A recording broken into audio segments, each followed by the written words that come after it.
Hi, I'm Stuart Barry, author of The Rich Greenie. I believe that having a rich life is not measured by the size of your bank account. It's actually by many other factors. And I was fascinated earlier today to read some dying quotes from Steve Jobs, the founder of Apple, reflecting on some of these things in his own life. And I think they can be quite applicable for us as takeaway messages too. So Steve obviously had incredible recognition and wealth through the efforts and a passionate lifetime building and developing Apple and products that we all use today. Steve, on his deathbed, regrets the fact that he put so much emphasis on building his wealth and the recognition globally for what he was doing.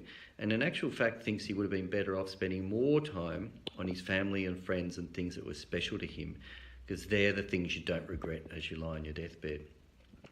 What are the takeaway messages for us as little consumers? There's several things that you can do to ensure you don't have the same regrets as Steve come the day when you're lying on your deathbed.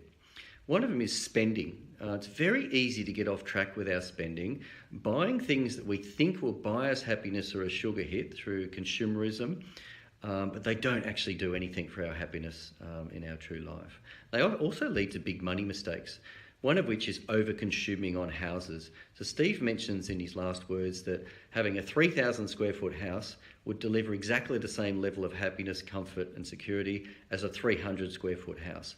Now in Australia, we love our big houses. We build them with debt and we fill them with lots of consumerist, expensive bling like taps and everything that ultimately ends up in landfill. So it costs the earth environmentally, and it also ends up to us having massive levels of debt that put us at risk for living in a cardboard box in the park if the worst case scenarios happens with a depression, which is not a happy family circumstance.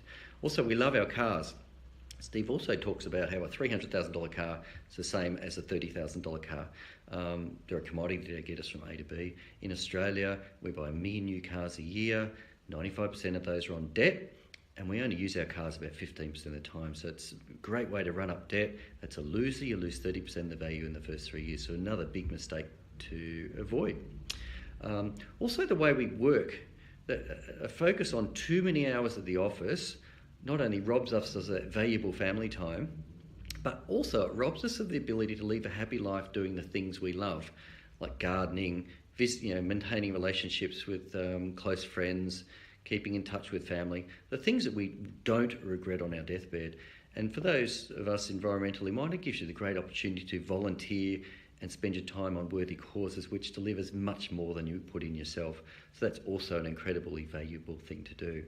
So I think we can learn from Steve's words and put that into our own financial life, to be careful about the work time trap, to spend on what makes us truly happy rather than just getting sucked into the consumerist world, and avoid too much debt and the consumerist big money mistakes on houses and cars. Hope you find that interesting. Love to hear from you, your thoughts. Thanks very much.